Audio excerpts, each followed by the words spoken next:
Order. As this is only the third week since we've resumed our sittings in Westminster Hall, I should just remind honourable members of the new procedures. We now have call lists, and I think we've got just one withdrawal now from the call list. So in total there are 9 people wishing to speak. We have been asked to tell colleagues that after you leave, or before you leave, could you just sanitise the microphones? It saves the staff getting involved with that. Only members on the call list can speak, and members are not expected to stay for wind-ups, but if they could just stay for 2 speeches after they've spoken, that would be very helpful indeed.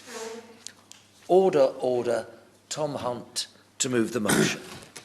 Thank you very much. It's a pleasure to serve under your chairmanship for a second time today. I beg to move this House has considered E-petition 321862 relating to immigration. I want to start by paying credit to the over 125,000 people, including 202 people from my own constituency in Ipswich, who have signed this petition to stop illegal immigration and have secured this important debate in Parliament today. And I'm glad to be able to introduce this petition to Parliament as a member of the Petitions Committee. It's well over 4 years ago now that more people voted to take back control of our money, our laws and, crucially, our borders than have voted for anything in the history of this country. And this petition is another powerful democratic reminder of our responsibility to deliver borders which the people of this country can have confidence in. Before I get into the substance of this petition, I want to head off arguments often made on the left which seek to stifle meaningful debates on illegal immigration like this one. Contrary to what they may say, wanting to have a fair system of rules to govern who enters our country is not about being anti-immigrant or anti-refugee. And the vast majority of my constituents who write to me about this very issue are not anti-immigrant and they are not racist.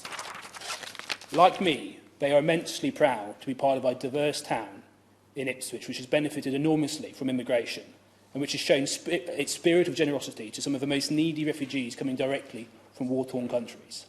Last month, I visited the Suffolk Refugee Centre in Ipswich to hear some of their stories, including those who have become successful entrepreneurs in our town. Our asylum system should be based on compassion, but for this to work, it must also be based on rules that people can have trust in. This is the thrust of this petition, and a poll by YouGov in August, which found that 73% consider illegal channel crossings to be a serious issue. And I know from talking to people in my constituency and elsewhere that the overwhelming mood among the public is one of frustration at the lawlessness we so often see in our seas. Added to this is a vexation that a great country such as ours, which has voted to take back its sovereignty, seems to have its hands tied when it comes to controlling who comes into our island home and removing people who are here illegally. The vast majority of people in this country know that without borders, we don't have a country, and that while we should welcome the world's best and brightest and those genuinely seeking refuge who want to come here legally, our hospitality must not be taken for granted. Perhaps the most important word in this petition, though, is the word action. The public's patience is hanging by a thread, and we have reached the point where words will no longer suffice. Today, I want to underline how action is urgently needed in 2 key areas if we are to mend the public's broken trust in the integrity of our borders. The first is stemming the flow of people entering this country illegally, and the second is ending the abuse of our broken asylum system. I'll start with the issue of illegal entry and the unprecedented number of illegal migrants we've seen crossing the Channel this year. So far in 2010, more than 7,000 people have entered our country this way, which is more than 5 times the number who arrived via this route in 2019. Seeing these boats flouting our laws with near impunity on almost a daily basis over recent months has been particularly difficult to take for the law-abiding majority in the UK at a time where we're being asked to follow some of the greatest restrictions on our freedoms that this country has ever had to impose. The images we have seen on our TV screens of these illegal boats arriving at our shores is a stark reminder that over 4 years on from the 2016 Brexit vote, we still haven't taken back control of our borders in a meaningful sense. The only way to prevent these illegal crossings is by sending a very clear message to everyone thinking of coming here illegally that all attempts will be futile. We must look at what the Australians did with their Operation Sovereign Borders, where they blocked all boats from landing in Australia. After the policy was introduced, the number of people trying to enter Australia illegally by boat dropped from over 2,600 a month to just over 200. We must be prepared to deploy similar safe return tactics, and I welcome the fact that the government is looking at a range of options, including learning from the Australian approach. I know the Shadow Home Secretary has said that this approach lacks compassion, but I would like to know from the Honourable Member from St Helens North today exactly how the status quo is compassionate when it fuels the evil trafficking in human beings and dangerous sea crossings that we are currently seeing, and what exactly is Labour's position on this matter, and what would they propose to do about it. It is also good that this government is working with the French to prevent these crossings, but we must also be clear that our ability to protect our borders should not be contingent on the French or any other third country being willing to play ball. We must have the capacity to act in our own national interest, and after the EU transition period has ended, we must extricate ourselves from all EU and international rules which prevent us from towing these boats all the way back to France if necessary. Sending out the message that illegally crossing the Channel just won't work is also a humanitarian necessity. When the leadership of the Labour Party and others in the Liberal left establishment are content to turn a blind eye to the crossings, it plays into the hands of the ruthless people smugglers who exploit these vulnerable migrants, often taking their money only to push them out to sea in unseaworthy boats and without life jackets, but with instructions to threaten to throw themselves overboard to prevent them from being picked up by the French authorities. The tragic case of a 16-year-old Sudanese boy who washed up on a French beach in August after drowning trying to reach the UK should never have been allowed to happen. And I understand another death may have happened this weekend in the Channel. Those who refuse to act to stop these crossings, or even encourage them out of an ideological attachment to open borders, are putting the people they claim to want to help in immense danger.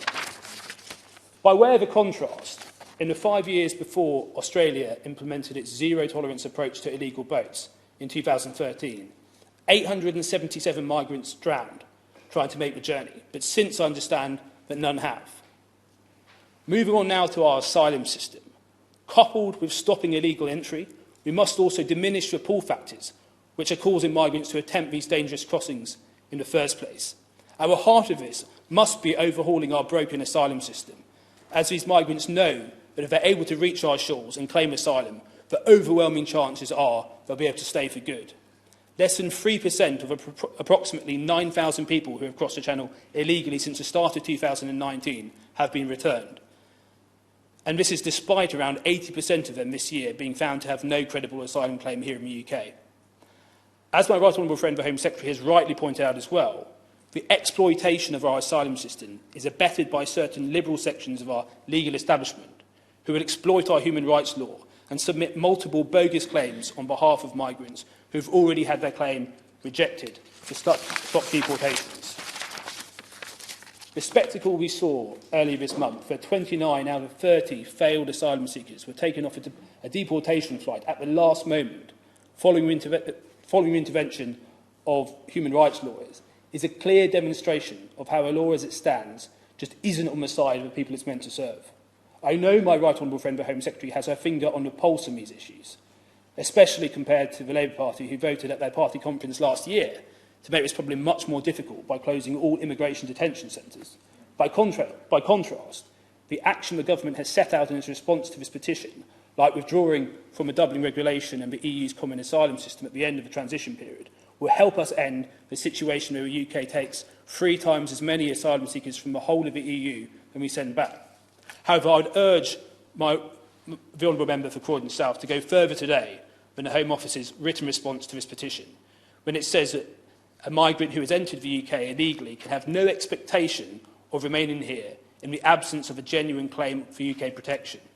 The expectation should be that anyone who has deliberately chosen to enter this country through an illegal route and often travel through many safe European countries to get here should have no expectation that they'll be able to stay. It is unjustifiable to the public that if they break the law, they will be punished. But if someone breaks our immigration laws, they stand a chance of being rewarded with staying here. This is also an essential part of building an ever more compassionate asylum system, and ideally one where all asylum claims are processed in centres outside of the UK, close to where the most needy are located. It's completely unfair to them and the taxpayers funding our asylum system when economic migrants from a safe country like France can jump the queue ahead of people wanting to come here legally and directly from a war-torn country.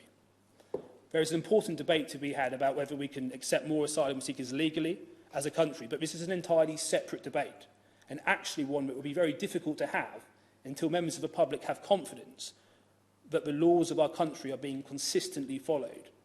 What the public won't accept is a notion pushed by some on the left that because, in their eyes, we don't take enough refugees legally, we are somehow deserving of the illegal attempts to breach our borders. So in conclusion, Mr. Chairman, I know the Home Secretary appreciates the urgency of this issue, and I recognise the need for a robust dual approach to tackling illegal entry and our broken asylum system if we're going to get a grip on illegal immigration. This is the only approach that delivers on the millions of people who voted in 2016 in the E-referendum, and is both fair to the law-abiding people in this country and compassionate towards those who need our help the most. I'd ask the honourable member for Croydon South, though, to be more completely clear with the public that we won't leave the job almost done. Everyone who breaks our laws to come here must be removed, and we must take it into our own hands when it comes to acting with autonomy in the English Channel to protect our sovereignty. This is a test of our political will in this country, and I trust the Minister will ensure we seize all opportunities to take back control and ensure our country is no longer a passive actor. Mr. Chairman, over the last few months, I have received significant amounts of correspondence on this issue, and I'm sure that all right honourable and honourable members will be in the same position.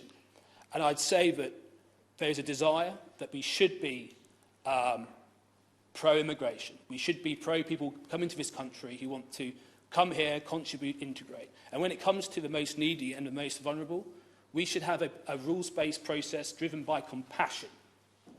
But what I believe those people who have written to me do not want is a situation which looks to them like lawlessness and a situation where people can jump the queue. We need to have a rules-based system. Yes, if compassion is hard, but we need to deal with the issue of illegal immigration as a matter of absolute priority. Thank you very much, Mr. Chairman. The question is that this House has considered E-petition 321862 relating to immigration. Imran Ahmed Khan.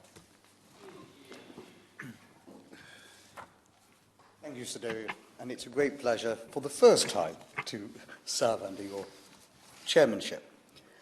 Now, it's difficult to believe that almost a year ago now, the Conservative Party was elected by the British people with a mighty majority and a clear mandate to deliver on our promises, to get Brexit done, to provide world-class public services whilst exercising sound fiscal management, and crucially, reform our immigration policy to emulate the system successfully employed by Australia. Sadly, we have seen over the summer months hundreds of illegal immigrants crossing the English Channel from France to our shores. This year, a record 7,200 migrants have reached UK shores in small boats, compared to around 1,850 last year. In September alone, 1,954 made it across the English Channel. I read in newspapers only 2 days ago that the French Navy warship escorted a boat full of migrants across the Channel. Those that land on British soil, as well as those that labour in the grey economy, are sent to hotels and accommodations across the country, such as the Cedar Court Hotel and the Hotel St. Pierre in Wakefield. Such luxury establishments are being used to house those awaiting their asylum determination, at great taxpayer expense. However, I do, Mr. Chairman, take great heart from the fact that the Home Secretary has taken a strong line against illegal crossings to the UK. Firmer action in our territorial waters, through our work with the French border forces and through our legal system, will be and are critical to achieve this objective. The Labour Party chooses to attack the Home Secretary for her laudable decision to stand steadfast against illegal immigration. However, rewarding those who illegally cross with automatic residency is false compassion. It also undermines our national security and encourages others not only to follow suit, but supports the beastly trade in humans. Certainly something we should never encourage. I do not wish for the drawbridge to be raised and for the United Kingdom to be isolated from the rest of the world. However, I feel it is nigh time that economic migration was disaggregated from the claims of those who seek genuine asylum. The two have become dangerously conflated in the public consciousness. Diversity and tolerance of one another, regardless of creed and colour, are one of our characteristic principles. My ancestors are testament to that principle. My late father, who was born in the northwest frontier of British India, what is now Pakistan, travelled to the United Kingdom to study at the UCL and the London School of Tropical Medicine and Hygiene, and then served his entire life until his dying day as a consultant dermatologist, serving and tending to the people of Wakefield, who I'm proud to represent. My family have suffered terrible persecution, with many being killed and tortured in Muslim-majority countries because they are from a peace-loving community that are repugnant to the peddlers of hate and extremism, Ahmadis. And many of them have sought refuge and forged purposeful lives in our country. And that is something we should be proud of. It is the Conservatives who want to ensure our immigration system is remade to attract the brightest and the best to enter the United Kingdom legally, to live and work regardless of their country of origin. It is our moral duty to ensure that the United Kingdom prevents those entering illegally from entering our country and taking advantage of us and our people. If we do not, the state of our relations and community relations is going to only go one way, a deep and painful downward trajectory. So for all these reasons, I really do believe that we must absolutely tackle the menace of illegal immigration with zero tolerance for illegal claims. Thank you. Mr. Jim Shannon. Thank you, Sir David. Again, it's a pleasure to serve under your chairmanship for the second time this afternoon. Even if the first one was only for a short time, but it's a pleasure to see you in that place, and I'm also very pleased to take part in this debate. I was thinking before I came, Sir David, my thoughts will first and foremost be, Sir David, that I suspect maybe even yours, and let's be honest, probably most people in this chamber, if not all, would be compassionate to those who are in need, those who have had to flee their home due to persecution, those who, due to violence, to losing loved ones, their homes, their property, their jobs, their opportunities have been destroyed. So that's my first thing that I'm going to say. I want to put it on record. I believe that we have a moral obligation to help those in need and those who have had their lives torn apart by persecution through no fault of their own. As Sir David, as you know, and probably others know, I'm chair of the E-petitions on freedom of religious belief. It's something I have a deep interest in. Many others in this chamber have an equally deep interest in it. But it was one of the things that when I came to this house way back in 2010, Sir David, I had hoped that we could put it on the floor of the house for consideration regularly, and we have been successful with that there, but also to be honest, we've also been successful with government responding and understanding those issues and bringing into play many things that we can help with Christians and other persecuted groups across the world. Because I'm chair of the, and I speak out for Christians, I speak out for those with other religions. Indeed, Sir David, I speak out for those with no religion. The minister's in his place, and he's been to the forefront in his past job and a deep interest in this matter as well. So that's where I want to come from first. I am the strongest advocate for the retention of international aid to help those who need our help, and believe that this aid should go through projects on the ground doing the work. And this government has never, ever abdicated their responsibility in doing just that. And while we might have some concerns over the amalgamation of SCO and DFID, at the end of the day, government has said that they're going to commit it to that money that's available for their 0.7 of the GDP, so we can help people in other countries. So that's the person that I am, Sir David, and I believe government has reflected that, hopefully, in their policy for the future as well. I believe that this House has a massive role to play in supporting individuals affected by persecution, but also affecting change to prevent persecution. I'm minded, and it was in my mind when I spoke to Naomi, who works to me as my speech preparer as such. She's a very busy girl. We try to keep her active, and her and I are in the very same boat in these things as well. And I'm minded as government, centrally here, the Northern Ireland Assembly, back when, from the regional point of view, and other local community groups, we settled 6 Syrian families in Newton Ard. I met them, and I must say it was one of those very humbling experiences to meet people who have had to flee their home and couldn't return, even though they wanted to, because their houses and their property weren't there, their families were decimated, and many of their loved ones had been killed. So those 6 families had come to live in Ards. Some of them had some rudimentary grasp of the English language, others didn't have. But the community came together, and what a joy it was, Sir David, to have the housing executive working to get them a house, the DWP working to see how we could help them with finance, and then all the church groups coming together and the community groups coming together to provide them with furniture and food and so on. And that strong relationship is still there. All the community, all of them together, everyone, government and locally, here centrally, but also within the community, working together to help them.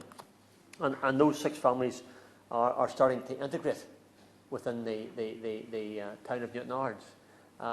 What a joy it is, Sir David, to be able to reach out and help those who don't have anybody else to help them. And that's why it's so nice to be able to do that in a small way. I'm also, Sir David, a practical person who understands that we also have a duty of care to our own citizens in this country, which precludes any other obligation. And therefore, whilst we must help those who need help, and we have to, and we would, and we should, we need to ensure that this is done in tandem with meeting the needs in our own community, which is why that resettlement really only could really ever happen because the communities wanted it to happen as well. So it's very important that we all came together. It's a very difficult balance, but I sincerely believe that we can find this balance and help individuals whilst affecting the global change that we all want to see. I see my honourable friend, and he is my friend, by the way, in the front row here for Scots Nats.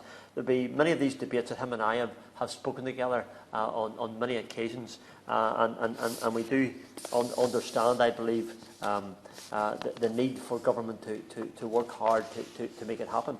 So I read the government statement in response to this debate, and was pleased to see that the French had managed, and I use these words very carefully, Sir David, had managed to stop 300 dangerous crossings from taking place. Why are they dangerous? Because people die in those crossings. There's a man just found, I'm not sure if they ever knew who he was, found in one of the beaches, and the police were of the opinion that he had drowned in his way over here. But I must highlight the fact that this is only half of the total. The other 50% were not successfully stopped. And I use these words very carefully, ever mindful where I'm coming from. As a father, my heart firstly goes out to those who are so desperate for a different life that they feel they have no option other than to cross in this dangerous way. And when we see some of those wee rubber rafts and probably wee fun dinghies that are used to bring people over, you can understand why the danger is so much. And having met, as I said earlier, some of those Christian Syrian refugees in Newton Ards and heard their stories, and pleased to be able to be involved in a small way, as everybody did their part. It's part of a big engine, Sir David. There's so many cogs in the wheel. I'm just a small cog in that wheel, but all the other cogs come together and make it all happen.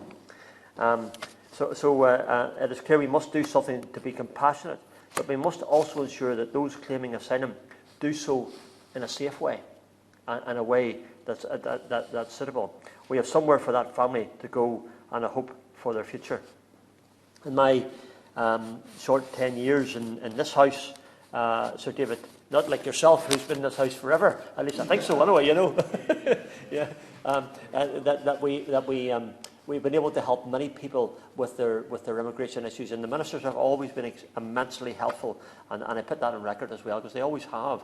The minister wants to help you. He wants to try and get a solution to that problem you have, and don't think they don't, because I would have to say that I find them always very, very helpful. But it is important that we find a way of making it happen. There are, I believe, several ways of achieving this, Sir David. And I've contacted the Home Office a number of times asking for compassion for those immigrants who have made it to our shore, and help them as much as we can. But we must also be aware that the dangerous crossing needs to be avoided at all costs, because it is just that dangerous. And even now, as we move into the winter period, and I don't know where the press is right in their stories, but they say we're going to get 15 or maybe 20 days of some of the worst weather that we've had and that's time of the year for a long time. We must have a system in place which allows for application from safety in France and other nations, and ensure that those who come here do so legally and with a plan in mind, so we can help them when they come here. We have something for them to come to do. We have a job for them, or a potential job. We have a house for them. We have a community that wants to welcome them in. So I agree with the government statement that has been made that says there are a number of legal routes for migration. Denying the use of dangerous routes from safe third countries does not deny people the right to seek asylum in these countries. And I welcome that, because that's what I want to see, a government that reaches out and tries to help, and that's what government said. We are clear that if a migrant has chosen to evade immigration control or enter the UK illegally, then they can have no expectation of remaining in the absence of a genuine claim for UK protection. But if an immigrant and a person who has fled their country and many of them that I have represented have had some of the most worst, violent, cruel, surgical persecution, both mentally, physically, socially, in a way that my heart reaches out to them. And government, and if that can be proven, which in many cases it has been proven in the ones that I've been involved with, and I must say I welcome that, then they do deserve to have their genuine claim for UK protection. But the current operation of the Human Rights Act 1998, EU's common European asylum system, and in particular the Dublin regulation, make that a very cumbersome and a very lengthy process. There's cases that have been pursued for people for over 2 years, 3 years, 4 years, maybe even 5. At the end of the transition period in January 2021, however, we will be free of the Dublin regulation and the common asylum system, and will be able to negotiate new return agreements on our own terms. So again, Minister, we look forward to being able to have some control over what we do and how we can help people in far-off countries. Asylum seekers entering from safe countries will remain a priority for removal, along with foreign national prisoners and those whose removal is justified on grounds of public policy, public security or public health. I'm not very apt to report on everything that's read in the paper, but I think some of us in this room, indeed probably all of us in this room, Sir David, can remember the person who was guilty of a criminal offence, was on a plane to go away, and the passengers of that plane, they spoke up and the person had to took off. I think it may have been in the press maybe last week. 2 years later, it's time that that person who didn't do the right thing in every way with the criminal offence, but also took advantage of the good policies that this country has. So when I look forward to understanding how we can outwork compassion and care within a legal system which enables those who have no place to go to due to persecution, the ones that I speak for every week, the ones that I write the letters for every week, to come here and be a living, working part of our wonderful, diverse community in this great United Kingdom of Great Britain and Northern Ireland. As I often say, better together. And I look to you, Minister, to get the answer that we need. I have every confidence that we will be working in a way that we can look after those people who come to us with their asylum needs, that we can reach out and make this a country that invites people here. But we do need some regulation to ensure that those who come are deserving of that right. Thank you. Thank you, Sir David. I'm pleased that this debate is taking place here today, especially as illegal immigration is a particularly concerning issue to my constituents. The petition, which is what we are debating here today, was signed by over 270 individuals in Don Valley. Equally, I had dozens of constituents emailing me about the illegal channel crossings over the summer months. They were angry over what they saw, especially as many had believed that our departure from the European Union would lead us to having more, not less, control over our borders. Now, I know that some individuals, and even some honourable and right honourable members, will claim that this petition has anti-immigration undertones and even racist. Yet I couldn't disagree more. I believe that immigrants have played a crucial role in our nation's history and continue to contribute massively to our economy and innovation. Moreover, I am sure that the vast majority of people in Don Valley and those who signed the petition would also share a similar view. Yet it is also my view that the majority of people would also agree that it is essential that people come to our country in a manner that is legal and fair. For this reason, the government should do whatever is necessary to deter illegal immigration humanely. After all, we should remember that one of the main reasons people from around the world have come to our shores is because this country has a long sense of fairness, which is undoubtedly a British value. Yet what is not fair is for individuals to jump the queue, bypass those who are legitimately seeking asylum and land on our shores uninvited. While I cannot stress how much I sympathise with individuals who are fleeing terrible circumstances, those who were crossing the Channel in small boats were doing so from a safe country, France. There is no reason why they could not have sought asylum there, unless, of course, their primary concern was not to flee war, but to come here for economic reasons. This is not only unfair to legitimate refugees, but to the British people, who for too long now have felt that we have no control over who we are letting into the country. The figures speak for themselves, and they do not look good on us as politicians. Polling from September last year revealed that a mere 13% of the public trust MPs to tell the truth on immigration. It is important that we therefore listen properly to the concerns of those we represent, rather than write off such concerns. I have welcomed the work the government has done to work with the French counterparts to deter these crossings.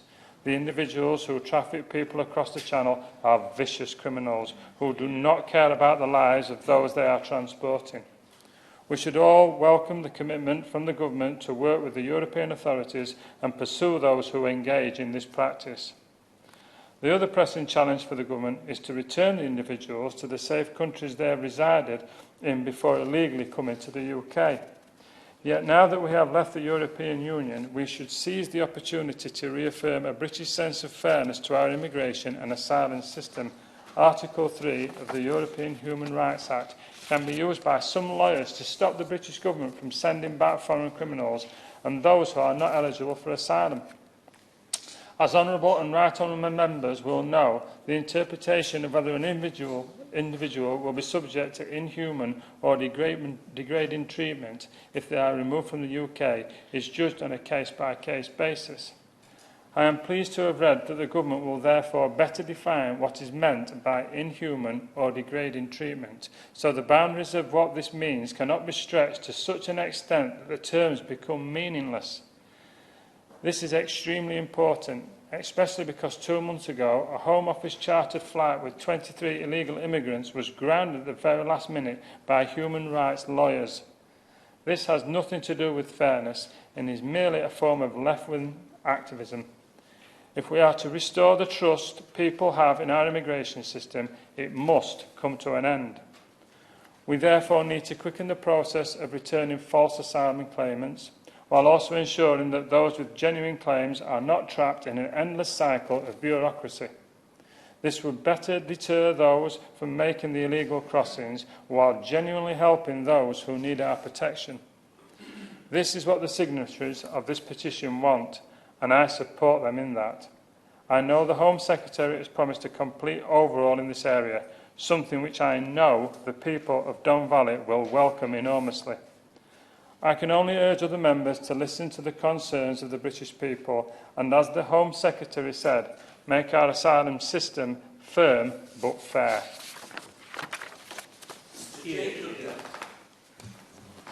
Thank you, Sir David, and it's a pleasure to serve under your chairmanship.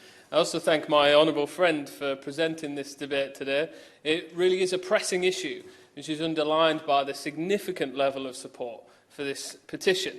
I know many from my own constituency in Redcar and Cleveland are concerned by the daily arrival of boats on our shores, bringing more and more illegal immigrants to this country in an unsafe, unlawful route.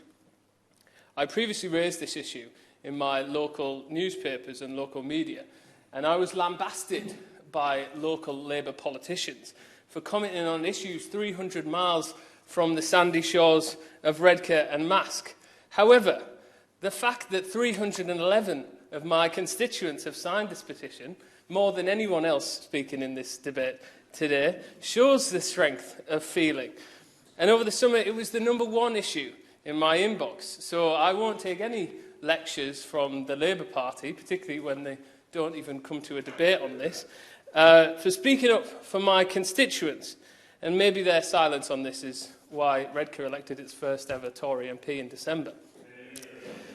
Now, I want to start by saying that the safest, most humane, most compassionate thing we can do for any person wanting to cross the Channel illegally is to stop them getting in the boat. It cannot be right that vulnerable people are charged thousands of pounds to be loaded into a dinghy meant for 20 people with 40 others without life jackets and then pushed into the open sea in the hope that they will reach Britain. 2 people have died this year attempting these crossings, and it's thanks to our Coast Guard, our lifeboats, our Royal Navy, UK Border Force that many more haven't faced the same fate. Despite our best efforts to make this route unviable, and I commend the actions of my right honourable friend, the Home Secretary, and the Minister, who has graciously spoke with me a number of times about this, these arrivals have rapidly increased, with more than 7,000 this year, and urgent measures are needed to stop the flow. I also want to pay tribute to my honourable friend, the member for Dover, who couldn't be here today, but who worked incredibly hard alongside the Home Office, and I commend her for that. It's not acceptable that it should be so easy for criminal gangs to profit from other people's desperation and prevent those genuinely fleeing persecution from finding safe refuge. Our asylum system is clogged, overwhelmed with requests, and while applicants wait for an outcome, we should bear in mind that regardless of the legitimacy of their claim, they are housed and fed, as is right for them to be, but at the expense of the taxpayer. Now, no one is arguing that legitimate and genuine asylum seekers shouldn't be able to find safe refuge in the UK. We are a country with a proud record of providing asylum to those seeking safety from war zones and persecution. But right now, we are simply failing to do so. Our asylum system is being hijacked by individuals who deliberately intend to abuse our generosity. This needs to end. It is unacceptable that genuine asylum seekers, and it is unacceptable to our own constituents, like mine in Redcar and Cleveland, who are paying their taxes and seeing it squandered on false asylum claims. People who are genuinely seeking a safe refuge could and should claim asylum in the first country they reach.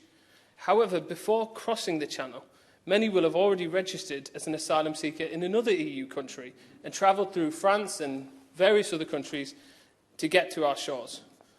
I believe that the route will continually be abused until we make it unviable to those who seek to abuse it. To that end, I believe our approach should be twofold. We need to properly resource the National Crime Agency, UK Border Force and the police to root out the people smugglers and the organised crime gangs who perpetuate this form of illegal immigration. And secondly, we should adopt an Australian-style approach to illegal immigration, whereby we intercept a vessel, ensure the safety of its passengers, then return it to the shores from which it left. It is only by doing so that we will prove to those seeking to cross into the UK that this route is unviable and in turn starve the people smugglers of their funds from this abusive practice. I know that many organisations are already doing an incredible job cracking down on those criminal gangs alongside the French authorities, and I welcome arrests that the Minister has previously announced from the dispatch box.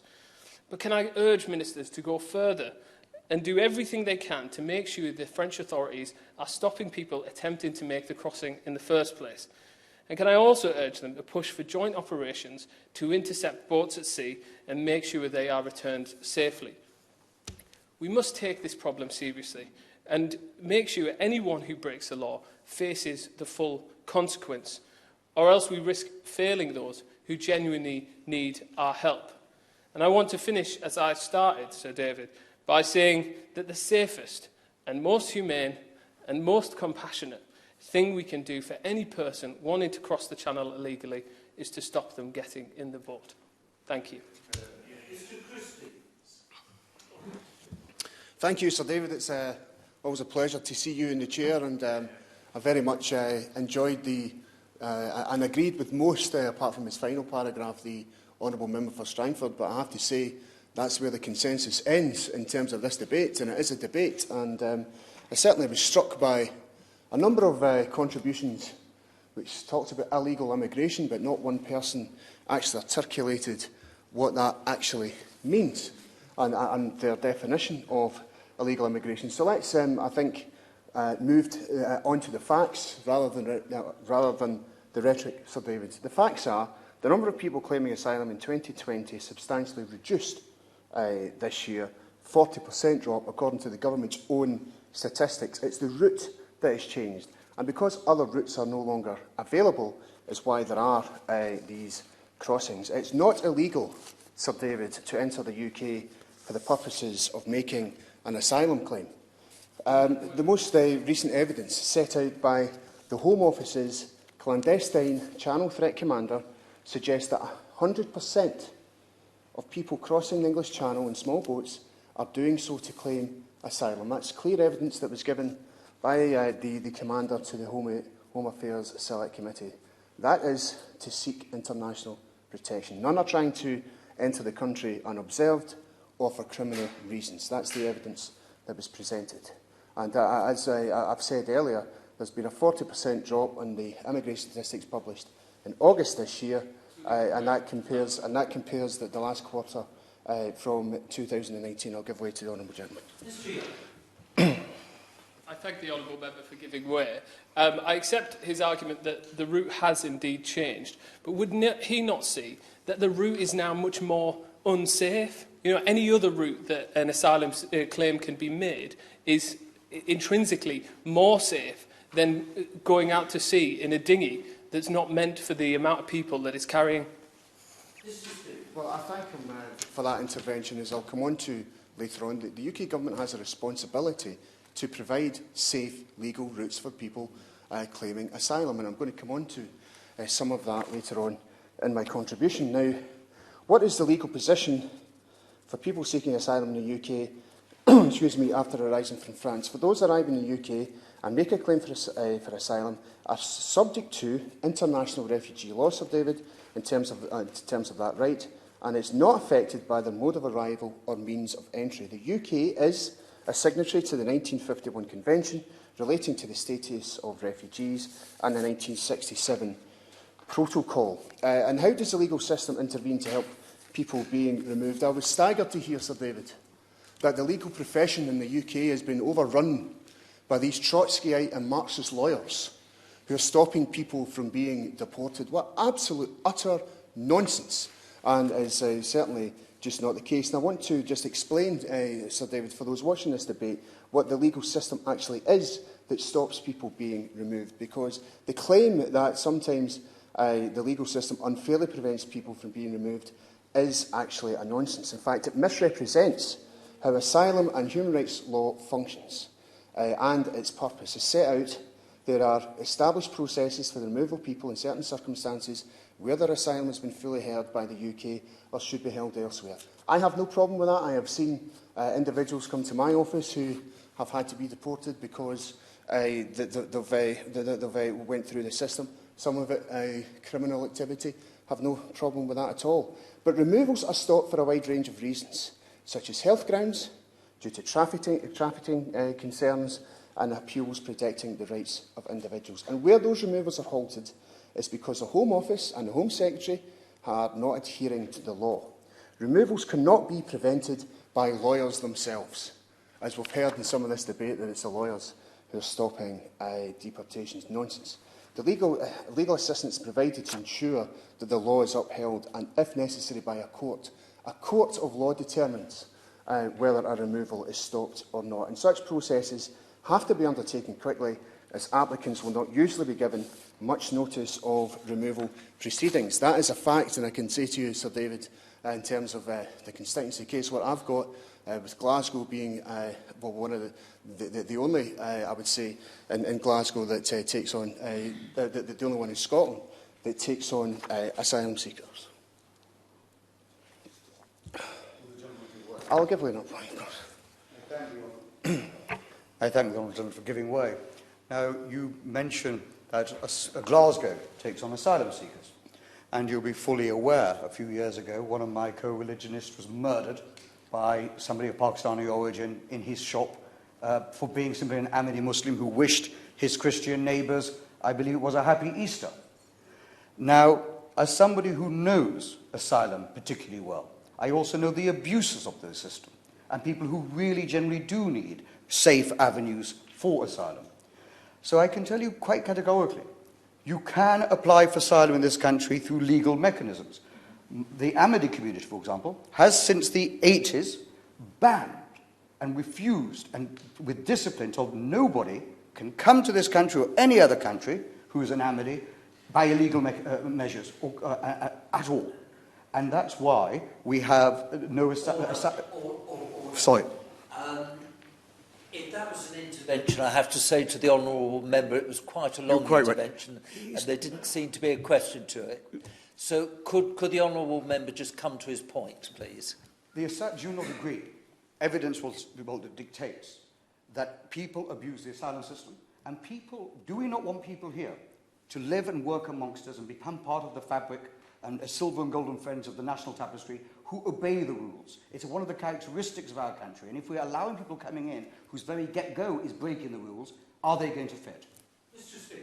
Yes, well, I thank the honourable gentleman for his second speech, Sir David. But can I say to him, can I say to him, and I'll be quick, Sir David, for time purposes, is that certainly there is a great Ahmadi community in Glasgow, of which we're very proud.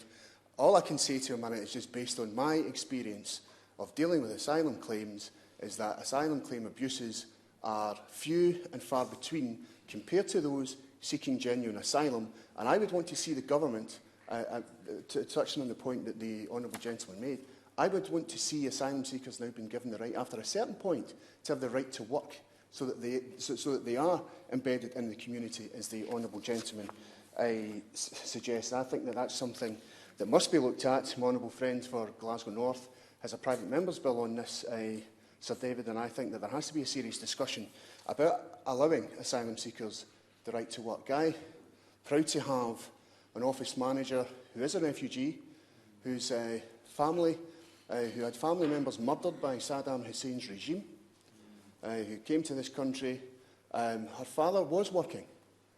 And far from this rhetoric that we heard about the Labour Party being left-wing, it was the Labour Party who actually took my office manager's father's national insurance off him, because they then changed the law, the then Labour government changed the law to stop asylum seekers having the right to work. And I hope the honourable gentleman will seriously consider that Prime Minister's bill and consider that asylum seekers should, after a certain period, should have the right to work, so that they can make the contribution that he wants asylum seekers to make.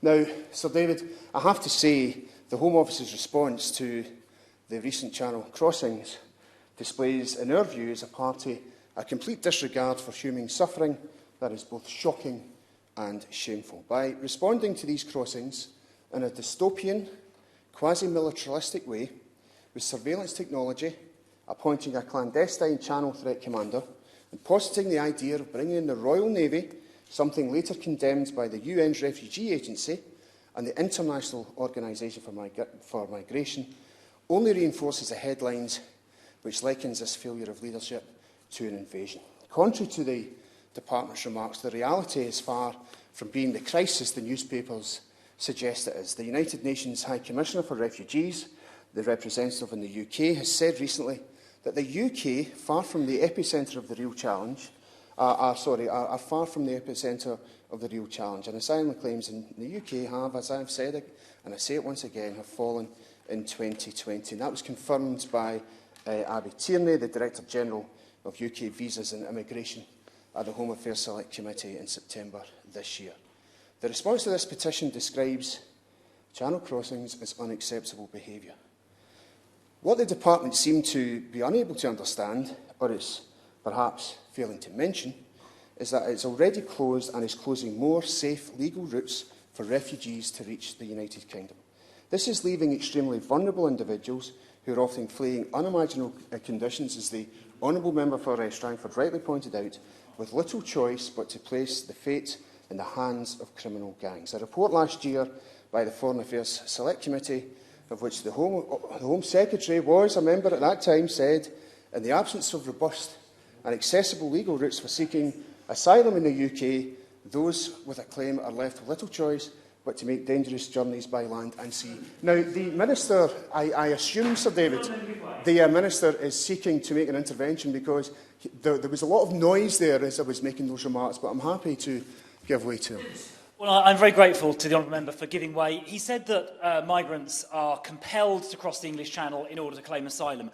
I would respectfully point out they are in France, typically northern France. France is a civilised and safe country with a well-functioning asylum system, and should anyone in northern France feel they need to claim asylum, they are perfectly able to do so there. They don't need to make one of these dangerous crossings.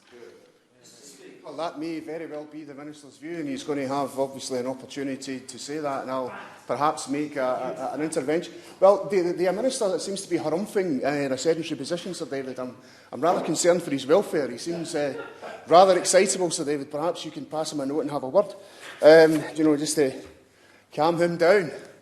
Thank you, Sir David. So, the staggering leaked UK government documents only prove the Tory hostile environment towards immigration and immigrants is still alive and kicking. In response to the petition, I quote the Home Office state that the UK has long been a sanctuary for those in need of international protection. Leaked documents provided evidence that the Home Office was considering wave machines to deter boats, nets to clog boats' propellers, and the transportation of asylum seekers over 4,000 miles away to Ascension Island for processing. These are preposterous suggestions, and it shows how far that the government will go to drive home and engender the Brexit ideology that has already poisoned some of the political discourse in this country. The Refugees Policy Manager, Judith Dennis, said that the UK must treat refugees and asylum seekers with dignity. But instead, these ridiculous proposals set an unsettling precedent, firing the starting gun of a race to the bottom in terms of treating refugees and asylum seekers with any humanity and compassion. Now, Sir David, I do believe that the asylum system must be fair, it must be compassionate, but it also must be professional. And I hope that the Minister is going to answer the question that I've been trying to seek debates on, unfortunately seem to be missing out in the ballots for either Westminster Hall or on the adjournment debate, Sir David. I hope the Minister will answer today why a private company has been called in to process asylum claim interviews in the last couple of weeks. Done it in secret, Sir David. No statement, either written or verbal, provided to honourable members of this House that a private company has been called in by the Home Office to carry out asylum claim interviews. Is it Serco? Well, it wouldn't surprise us, let's be honest, Sir David. If it is a company like Serco, they've certainly been the name that's been mentioned as the company that's carrying out these asylum claim interviews. What training do they have to carry out these asylum claim interviews? What expertise do they have, Sir David, to carry out these asylum claim interviews? It really is, I would suggest, quite ludicrous that for a quasi-legal process, at the very least, that as asylum claim interviews would be, that a private company, be it Serco or someone else, is being asked to carry out this under the aegis, Sir David, of a pilot programme to carry out these asylum claim interviews. I hope the Minister will perhaps, in his remarks, address the concerns that I and many members of this House have in relation to that particular issue. Now, in closing, Sir David, because I'm conscious of time and I want to allow the two other front benches to speak, we keep being told that the asylum system is broken, and yet this government's had 10 years, over a decade. Does that suggest, and does it mean to say that they've broken the system, and what are they going to do to fix it? So, David, I respectfully disagree with those who have put forward and signed up to this petition. I respectfully disagree with most of the remarks I've heard, with all due respect to them, with honourable members and right honourable members today. Thank you, Sir David. It's a pleasure to serve under your chairmanship, and the honourable member for Strangford mentioned that you'd been here forever, and I'm not quite sure that's been the case, but I know from and your association with the All-Party Group with the Holy See, but your urbi et orbi before recess every year certainly means you're a well-known figure in the House, and of course in that chair, Sir David, you are infallible in matters of debate. I want to thank the Petitions Committee for allocating the time for this debate, and I think it's been an important one. And I want to congratulate the honourable member for Ipswich on moving it and on his speech, and also honourable members from Wakefield, Don Valley and Redcar, and to congratulate them because not only did they win their seat, but they beat very good Labour MPs who were friends and colleagues of mine and had worked incredibly hard in those seats. And don't think for a minute that the lessons that the Labour Party has to learn from why and how we lost those seats is lost on me, because it isn't. And I did rather enjoy the railing against the Trotskyist, Marxist, Liberal left, because I think, as the Minister will testify, it's certainly not one that lands many punches on me. But I think last week, having led on the covert human and intelligence sources bill for the opposition, it certainly lends new ballast to my left-wing credentials that is much in need. All I would say is that it did feel a little bit passé, some of the arguments that were rehearsed, because the Labour Party is very much under new management, and I think that as an MP for the North in a seat like St Helens, and very much taking the point that my constituents, like the honourable gentleman opposite, have concerns about immigration that are in no way motivated by racism, and quite the opposite in fact, but that people there now are concerned with their jobs, the impact of coronavirus, and what they see as a lack of government support and action for the communities that they live in. So I would just caution slightly in terms of some of what they've said about this being the priority for people in the north of England, notwithstanding that they will know their constituencies much better than I will know them, of course.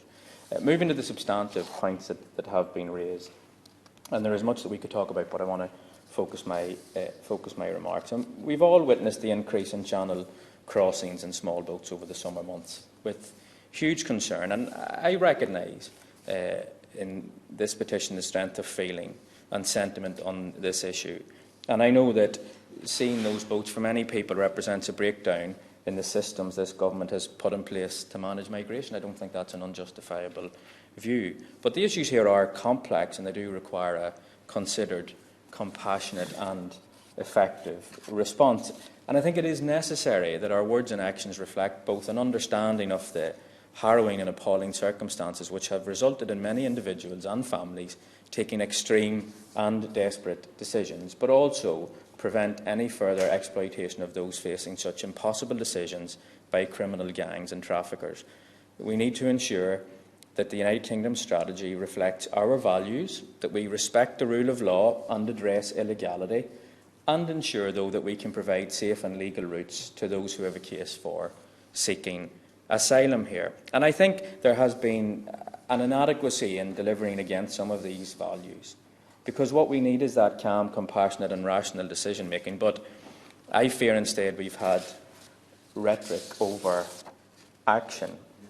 I thought this morning, as I walked my own children to school before I got on the train to come to Westminster, how dire would my circumstances have to be before I would let my family board an insecure dinghy across the channel. Whatever challenges we have all personally faced and our communities that we all proudly represent in this place have faced over the last months, I think we might reasonably conclude, all of us, that we would have to be completely without hope before it would even occur to us to do such a thing. I think points made very eloquently by the honourable gentleman from Strangford. But that is the situation that many of these individuals are in.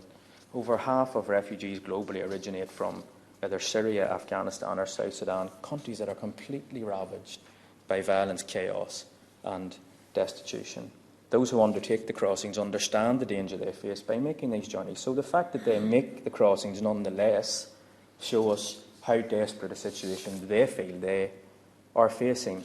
Now, I don't presume to understand all of the push and pull factors as to why people continue to leave France and seek to come to the UK.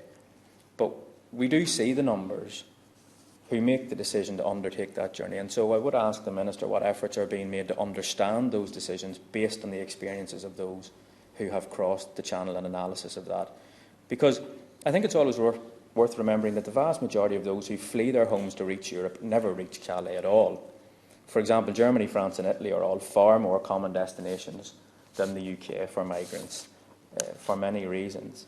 Over the course of the conversations we are having with those working on asylum and immigration, the overwhelming motivation we hear time and again for wanting to reach the UK is to be reunited with family who are already in the UK. And another common reason is that the person speaks English but not French, meaning that they would likely have more success finding a job in the future in our country than they would elsewhere in Europe. Not impractical considerations in the latter, and hugely understandable reasons in terms of the former.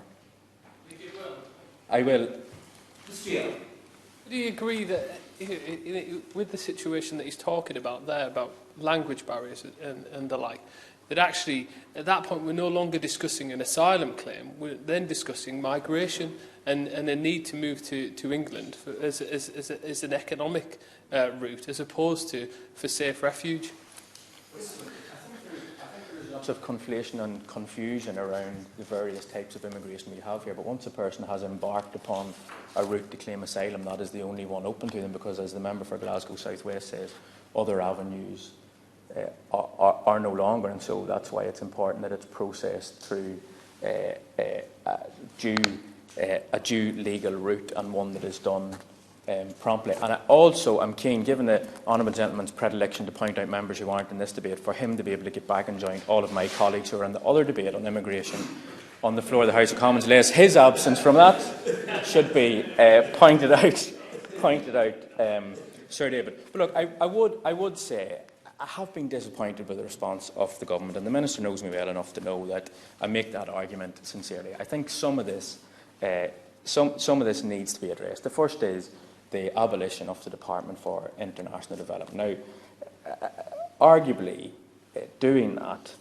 removes support to address some of these issues at their source. And I haven't yet heard a valid reason for why the government has chosen to merge it with the Foreign Office. We've also had these ludicrous proposals around Ascension Island. And I think St Helena was mentioned, and I had to read it twice when I saw it in the Sunday Times, lest it was a reference to St Helens. But it just showed, either would be preposterous, frankly, but I just think it shows a sort of lack of strategy around how we're going to get a grip of this at the heart of government. But then the Home Secretary, who I am, and I'm glad there are none of my backbenchers here to hear this, but who I am very fond of and who I know well, and we have shared interest in horse racing and many other things. But I think the really divisive rhetoric that she used, she should reflect on. And I'm not sure it does justice to her or colleagues on the ministerial team to talk about those defending the broken system, the traffickers, the do-gooders, the lefty lawyers, the Labour Party. I mean, to have group lawyers and members on this side of the House, like me, with human traffickers is really offensive and insulting. And I first thought it was inappropriate, and I thought it was a bit beneath the dignity of the office of Home Secretary, one of the great offices of state.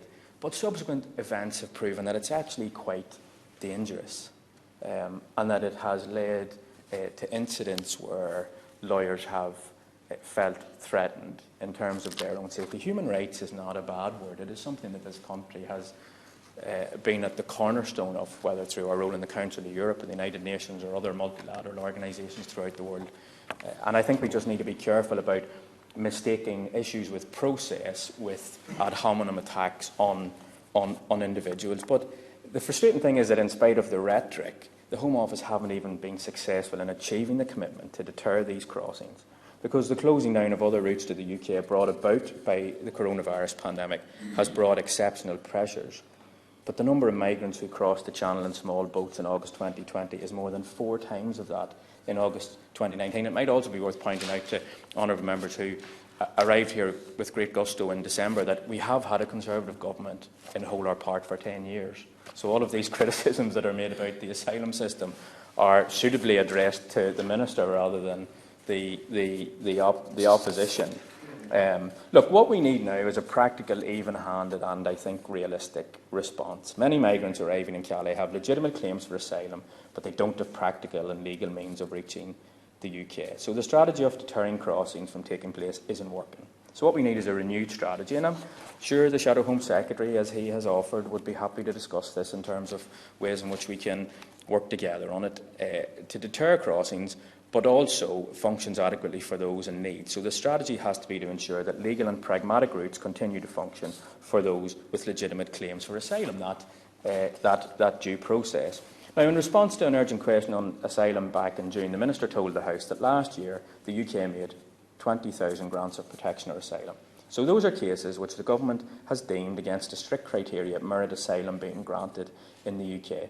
But then you have to ensure those safe and legal routes don't drive those people, who the Government recognises has a case to be heard, into the arms of these human traffickers who profiteer on the back of human suffering. And we must protect the route to allow legitimate attempts to those who seek to reunite with family in the UK. Now, that's currently protected in the Dublin regulations that we will be a part of once we leave the EU. So I'm keen to hear what the Government is proposing to do in that instance, because if we don't do our bit to ensure children, as per the Dub scheme and the amendments being heard on the floor of the House of Commons tonight, if we don't do our bit to ensure children who are unaccompanied in dangerous situations are given safe haven, I mean, what kind of country can we claim to be? You know, we should be one that is proud of the role that we have played throughout history in providing that safe refuge, particularly to children who have fled the most awful horrors of war and famine and poverty. So, Sir David, as I've said earlier in my remarks, this is a very complex situation that demands rational and reasonable solutions. And it's a topic that provokes, I say it in my own constituency, I've heard it from honourable members opposite, many of my colleagues in the Labour Party feel it too, it provokes strong reactions amongst our constituents. But I think that most reasonable people would agree the current situation whereby migrants are forced to make hazardous trips across the Channel to stand any chance of seeking asylum is untenable. So that's why I hope I've made clear that we on these benches are committing to ensuring that we protect and improve upon the pre-existing legal routes, we do more to meet our international obligations, we address illegality, and that we command the confidence of the British public.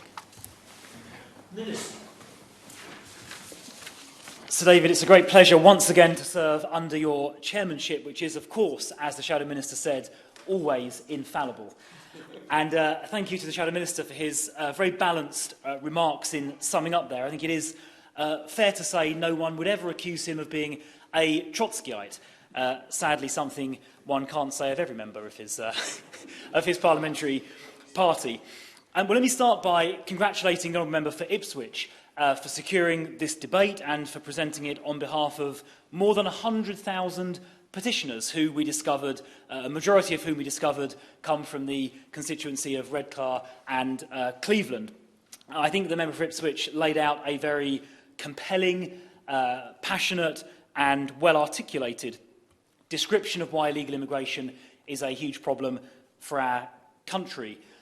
Clearly, it undermines the rule of law, it undermines legal and safe routes, and it renders purposeless the routes that we have developed as a parliament where we decide who comes into the country and who doesn't. All of those things get undermined.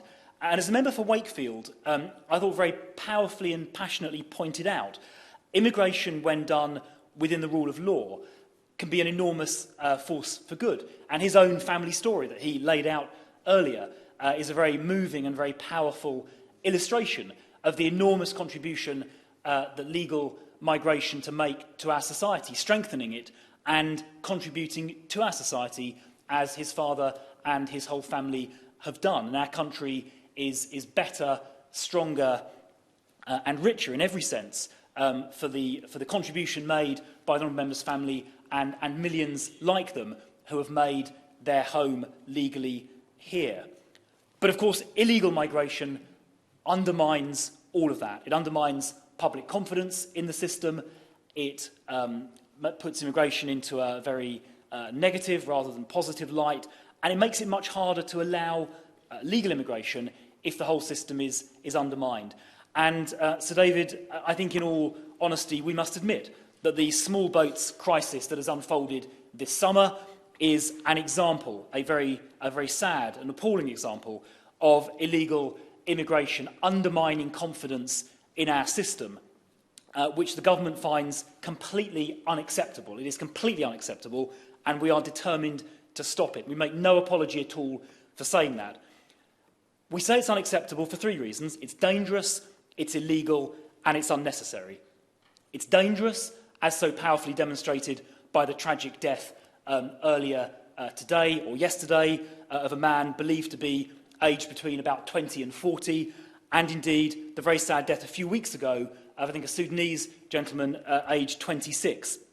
Those sad deaths in the Channel demonstrate how dangerous these crossings are, and therefore we have a moral and a compassionate duty to prevent those crossings as much as anything else. Secondly, let me say clearly, these crossings are illegal. The member for Glasgow South West suggested to the contrary. But let me say very clearly, it is illegal to enter the country without leave under Section 24, subsection 1, paragraph A of the 1971 Immigration Act. Now, there are provisions in the Refugee Convention, the honourable member referred to, saying that you should not criminalise entry to a country for the purposes of claiming asylum if someone has come directly from a dangerous territory. That's Article 31 of the 1951 Convention. Now, I would submit to this committee and to the House more widely that France is not a dangerous territory, and therefore the prohibition in Article 31 of the Refugee Convention, 1951, renewed by the 1967 Protocol, does not apply. France is not dangerous. These crossings are categorically illegal. But not only are they dangerous and illegal, they are unnecessary as well, because anyone wishing to claim asylum, genuinely wishing to seek protection, can do so in one of the safe countries previously passed through. Clearly France, everybody who crosses on a small boat has been present in France, and they will typically have travelled through other countries, often including countries like Germany, Italy, Spain, and others. So there have been ample opportunities to claim asylum, to claim protection previously. Now, there may be choices as to why people might prefer to claim asylum in the United Kingdom, reasons of language and so on, but those are not reasons of protection. Those are choices rather than a necessity. So we should be clear, these journeys are not necessary for the purpose of securing protection. Now, I'll come on to the compassionate and safe routes in a moment. But before I do, let me just briefly talk about some of the things we are doing to prevent these dangerous, illegal and unnecessary crossings. Firstly, we are working with our colleagues in France, developing ever-increasing tactics to try and prevent these crossings. The French have been deploying larger numbers of gendarmes, police de frontières, BMR and others in northern France, and that is yielding fruit. This weekend, large numbers of interceptions have been made to prevent embarkations. So on Saturday, just 2 days ago, the French police intercepted 222 people who were attempting a crossing, and yesterday, Sunday, the French authorities intercepted 211 people. Only 62 got across. So the French successfully intercepted and make that around about probably 80% of the people, 70 to 80% of the people who attempted a crossing. So I'd like to pay tribute to the law enforcement work they have been doing. We have appointed a clandestine channel threat commander to coordinate United Kingdom activities, former Royal Marine Dan O'Mahony, who entered his post in August. And we are doing huge amounts of law enforcement work. We have so far made 89 arrests this year of people who have been committing offences in this regard, and we have disrupted 24 organised immigration crime groups who have been facilitating this traffic. So a huge amount of work has been going on. And let me say, Sir David, we intend to intensify and increase that activity.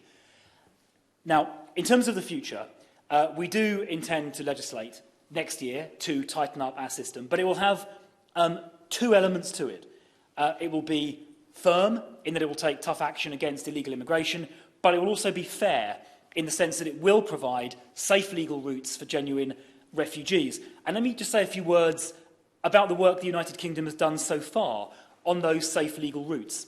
Now, firstly, since 2015, we have run a resettlement programme where we have directly taken people from conflict areas, for example, around Syria, and brought them directly to the United Kingdom. So rather than seeing people come from France or Italy or Greece, which are safe European countries, which is what the Dubs Amendment, by the way, did, we've gone directly to conflict zones where people are in genuine danger and brought those people here. And in that 5-year period, 25,000 people have been brought directly to the United Kingdom, and that resettlement programme is larger, over those 5 years, larger than any other European country's resettlement programme.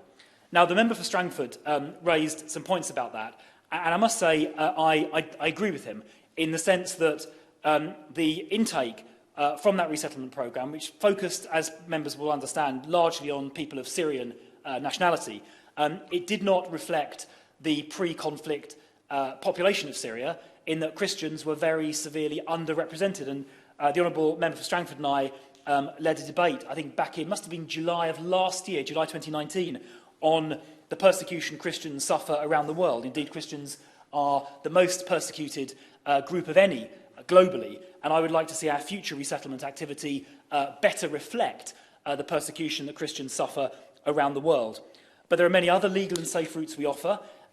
We offer family reunion routes, which I think the member for possibly Glasgow South West referred to. And even as we likely leave Dublin in 2.5 months' time, the United Kingdom's own immigration rules provide for family reunion of children joining their parents, and indeed, where compassionate and compelling circumstances exist and where the child's best interest is served, reunion with aunts, uncles, grandparents and siblings as well. So that safe and legal family reunion route does exist and can be used and, of course, is used. And in relation to unaccompanied asylum-seeking children more generally, last year we received, roughly speaking, 3,700 applications from UASCs in this country. We have about over 5,000 UASCs who we're currently looking after. Both of those numbers are higher than any other European Union country, including Greece. So when people talk about the Dubs amendments and bringing UASCs from Italy to here, for example, we already look after more UASCs than Italy does, and indeed more than Greece does as well.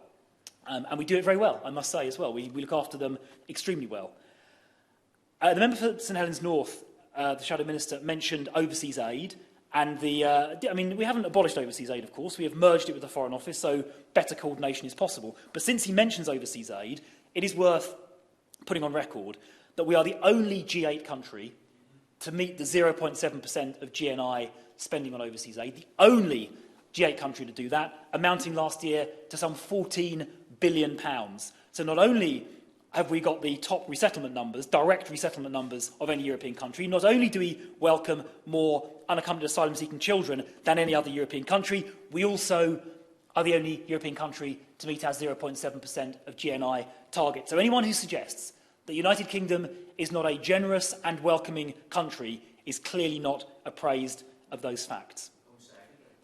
But with the compassion and the fairness that this country is famous for and will continue to demonstrate, comes an obligation to be firm on illegal immigration for the reasons that the members for Ipswich and Don Valley and Redcar and Wakefield outlined so persuasively earlier. And I'm afraid that I have to say there is a lot more work to do here because our system is in many respects broken.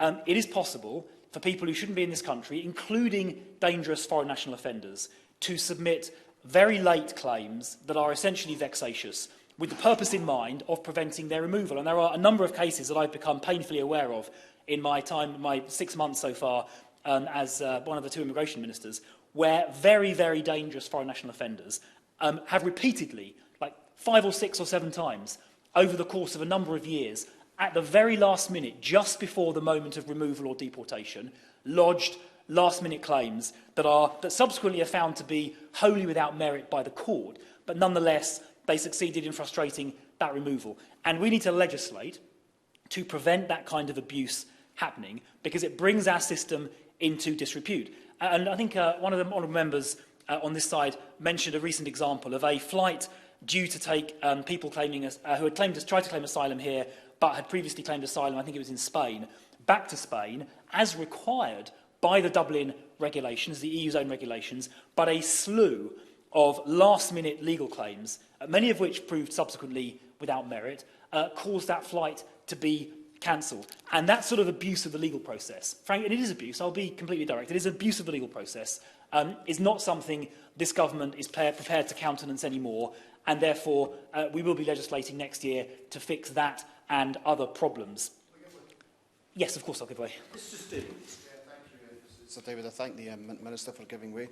I wanted to take him back to foreign nationals and particularly the criminal aspects of them. And he makes a fair point, but does he agree with me that that is not the fault of so-called do-gooders and lawyers? And does he agree with me that the rhetoric we've heard against lawyers who represent asylum seekers from the government is something that they really do need to roll back on? Well, look, I think lawyers are clearly entitled, indeed obliged, to represent their clients to the best of their ability.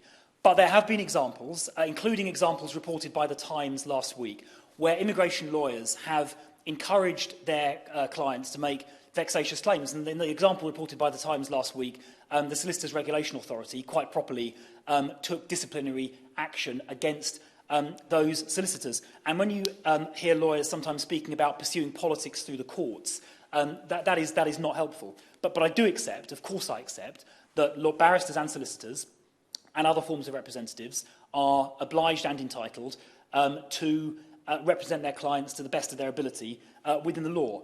But, you know, the issue we've had with these last-minute meritless claims designed to frustrate the process, I don't think help the system at all, and we do need to put that on a better legislative footing to prevent the legal abuse that we have seen. But of course, I do not dispute, as I say, the right of lawyers to represent their clients to the best of their ability. Indeed, as I say, they're obliged to do so.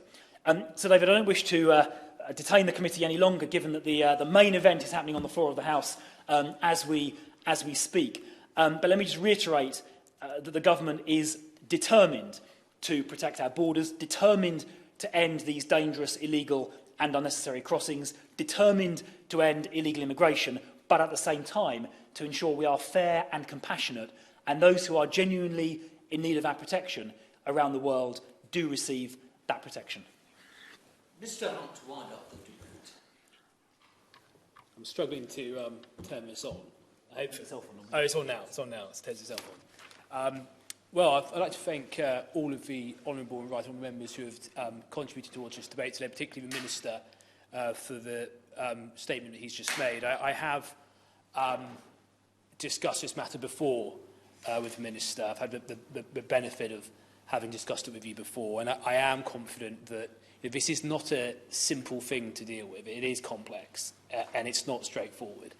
And I also appreciate that as much as many of the people who signed this petition would like us to just snap our fingers and sort the problem out, I understand that in many respects the hands of government have been tied, and clearly, post the 31st of December, the government would be in a much better position to be able to take the kind of action that we need to take to deal with this issue. I think something I tried to say in my speech, which I didn't think I made quite clear, was I think there should be an expectation that if you arrive in this country illegally, you'll be sent back. I mean, ultimately, there is a legal process to go through, and if you have knowingly rejected that process and not followed it, then frankly we have to ask ourselves this question: are you that different from anybody else who knowingly breaks the law? And in my view, the answer to that question would be no. I also think that many of honourable friends have also made a point that there is a fact here. However good an individual may think their grounds are for claiming asylum in this country and for moving to Britain, the end of the day is they come from a safe European country. So frankly, my understanding of what an asylum seeker is somebody fleeing from a unsafe country. They are leaving a safe country. That, by definition, means that they, in my view, I struggle to see how they're a refugee in those instances. So I'm broadly comfortable with the government's position. Generally, in terms of the honourable member for St Helens North, who I know is pretty moderate and pretty balanced, and he spoke, I think, after my maiden speech as well. He seems like a nice guy. But I would say, in terms of the under new management point, well, we'll see. Because ultimately, I think that the government, to deal with this issue effectively, will have to take some pretty robust action. And there will be some things that come through this House, an asylum bill, etc. And it will be interesting to see.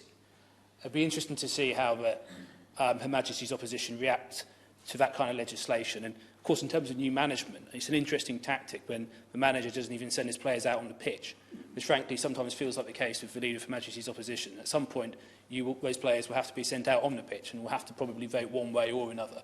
I don't think abstaining is a long-term strategy, and I think it's a long parliament, and time will tell. Anyway, I don't want to be too, political, but very clearly I have been. So thank you to all petitioners who signed this petition. It's a very important issue that matters to millions of people up and down the country, and thank you for all the members who contributed, for your wonderful chairmanship, which is... I've had the privilege of, twice today. I've been very spoiled, and Minister in particular for a robust statement, which I think was reassuring, and I think it would be reassuring to many of the people who signed this petition. Thank you very much. The question is that this House has considered E-petition 231862 relating to immigration. As many as are of that opinion say aye. Aye. To the contrary, no. I think the ayes have it. The ayes have it. Order, order. Colleagues.